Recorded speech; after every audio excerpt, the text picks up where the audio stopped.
Hey guys, you're watching VGM Presents Comics with Mark, and I'm your host, Mark Rodriguez. Now the way this show works is every Wednesday, or whenever I can, I go to the comic book store, buy some comics and everything, and I choose one comic from my random pile to review and get my thoughts on and read along and all that good stuff. It could be from anything, Marvel, DC, all that good stuff. And well, I was going to pick a Marvel one because, in fact, some of you people may not know, Wolverine has lost his healing factor due to some kind of alien virus. And, now he can actually get killed. And now Marvel's actually going this storyline where he is going to actually die. So, yeah, so I was going to do that. But then, today is Batman Day. So everyone said they're bringing Batman. So I got some Batman shirt here. Got some Batman PJs. If you guys can... I'm not sure the camera can show them or not, but whatever. And Batman cap and stuff like that. So, I really hate to do this a little bit because last episode I rated a Batman comic. I kind of want to, do too much the same thing, each episode. But it's Batman Day and I have Robin Rises Omega. So we'll be reviewing that today and we'll see what happens. And we'll see what happens in the show. I might do, I'm not sure, but first let's see how the Robin one goes, and then we'll work our way from there. So just to kind of recap, Batman and Robin series has been going on for a while. Robin, which is Damian Wayne, Batman's son, died. But the series didn't get canceled though. It just kept going with issues like Batman and Batgirl, Batman and the Red Hood, Batman and Wonder Woman, and stuff like that. But recently, Ra's al Ghul has stolen Damian and Talia's remains, their corpses, whatever you want to call it, and Batman's trying to, try to get them back. And he runs into people like Wonder Woman, Aquaman, and recently Frankenstein. And if you guys saw my last episode, it just all of a sudden these people from Apakolips just showed up out of nowhere. I got no idea what I got to do with the storyline. So I guess we're going to continue. Because instead of buying the next issue of Batman and Robin, you have to actually buy this Robin Rises Omega. So let's not waste any more time. Dig right in. Hear where we left off. Let's see what's going on.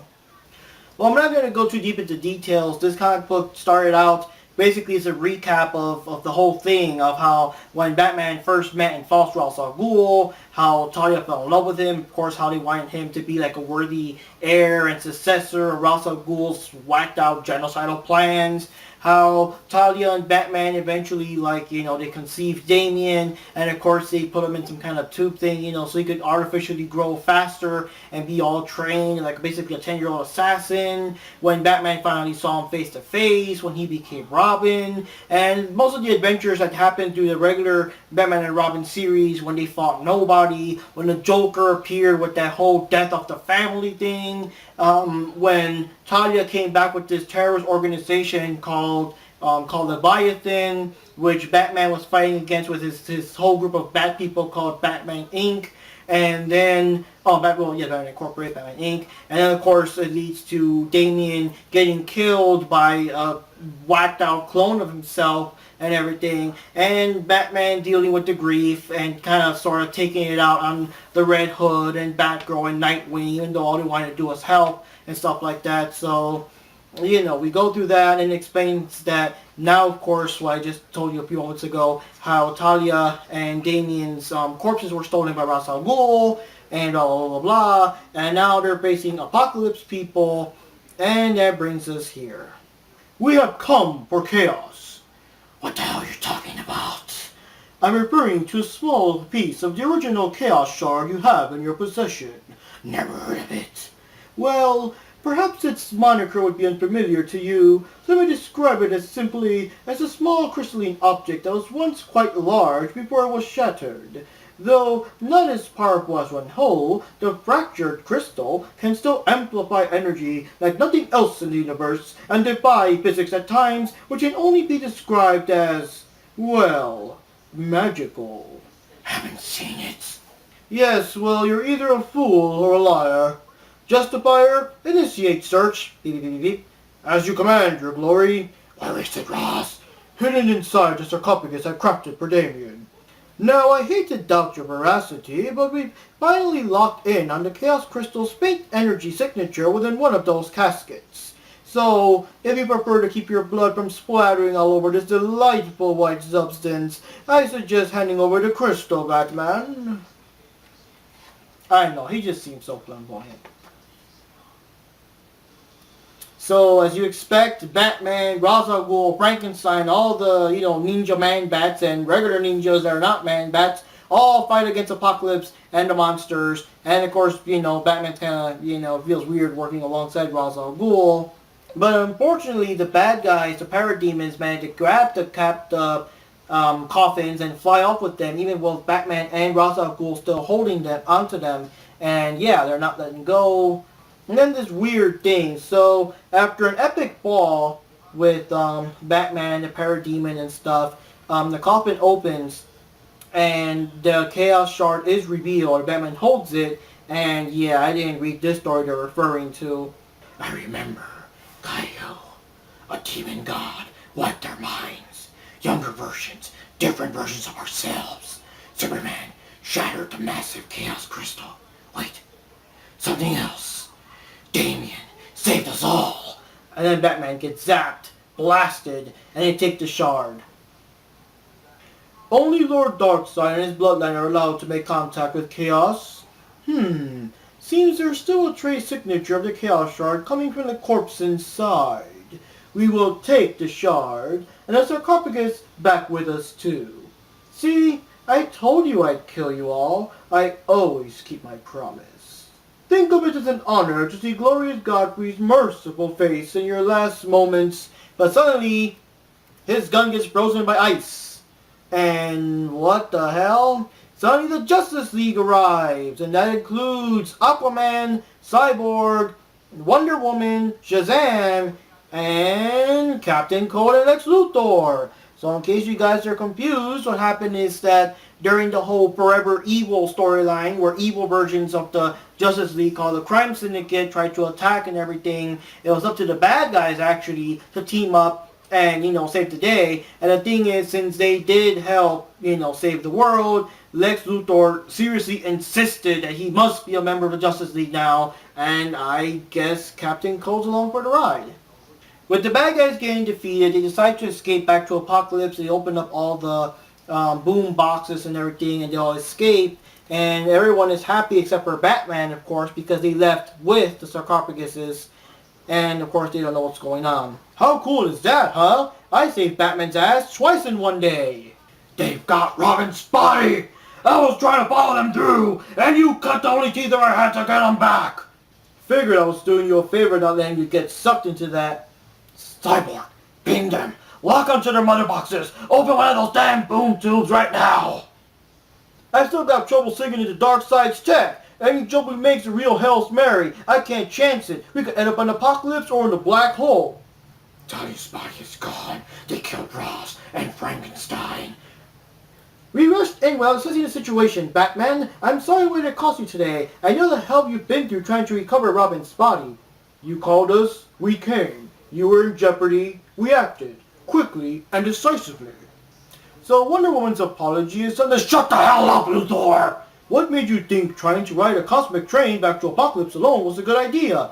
I discovered something, Arthur, that made me believe I could bring Robin back to life. I had to get to Apakolips to do it. Why did these creatures transport themselves across time and space to come to our planet again and zero in on you specifically, Batman? Something called a Chaos Shard, Luthor. A small piece of some bigger crystal. They said belonged to Darkseid. What is it? Not exactly sure. But Ra's had it and was hiding in Robin's stolen sarcophagus when he booted in. Still a long way from understanding Apakolips after our run-in a few years back. Getting into the mix isn't a good idea until we know what makes them tick. I agree. We can't pull a mission into that place for one person. We did for Superman. He wasn't dead from what I heard. Look, let's head back to the Watchtower and discuss this. There's nothing to discuss. I'm not asking for permission. I'm going to Apakolips and bringing back Robin alive. So I did this story, well, it was pretty good. It was pretty action-packed, I mean, that's for sure. It was incredibly action-packed.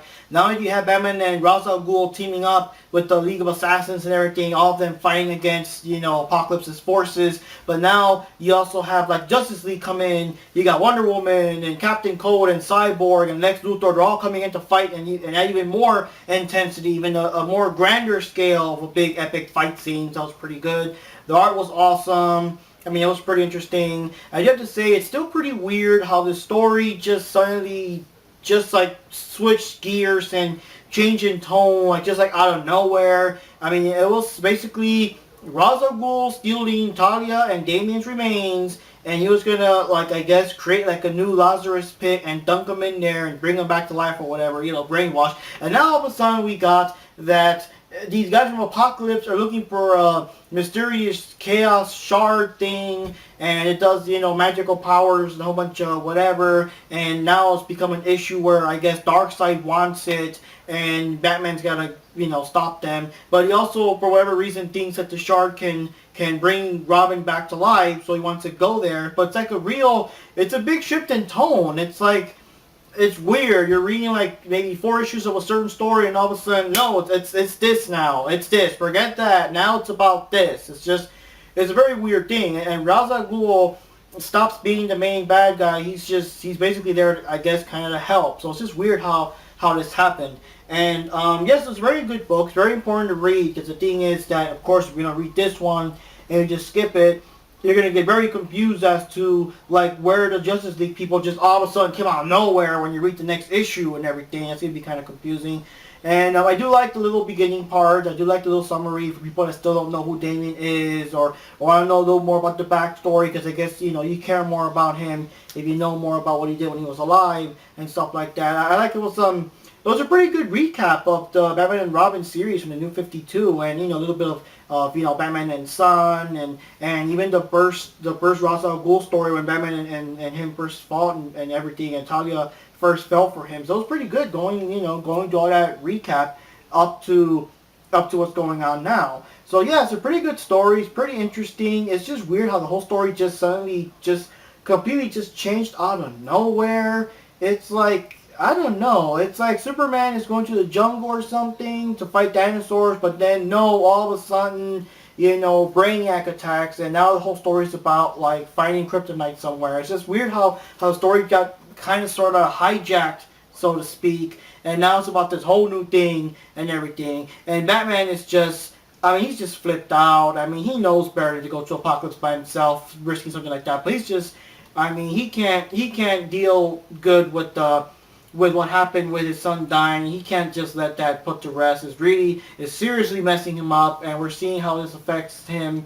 And, well, we just gotta see what happens next issue, guys. And, like I said, I kind of want to do the Wolverine thing, but, it was Batman Day. But I'm gonna leave this up to you guys. If you want, I'll do this on Sunday, but let's get some comments and get some requests on there. We'll see if you guys want to know about this for Sunday. And for Saturday, we're going to be watching a particular movie. So we'll probably be reviewing that movie. But for Sunday, I'll probably leave Sunday open. I could probably review that Wolverine comic, which is issue 10. No. Yeah, this is issue 10. So let us know, guys. Leave a comment below. So anyways, guys, this is Mark here. This is VGM Presents Comics with Mark Rodriguez. And I'll see you at the comic book store.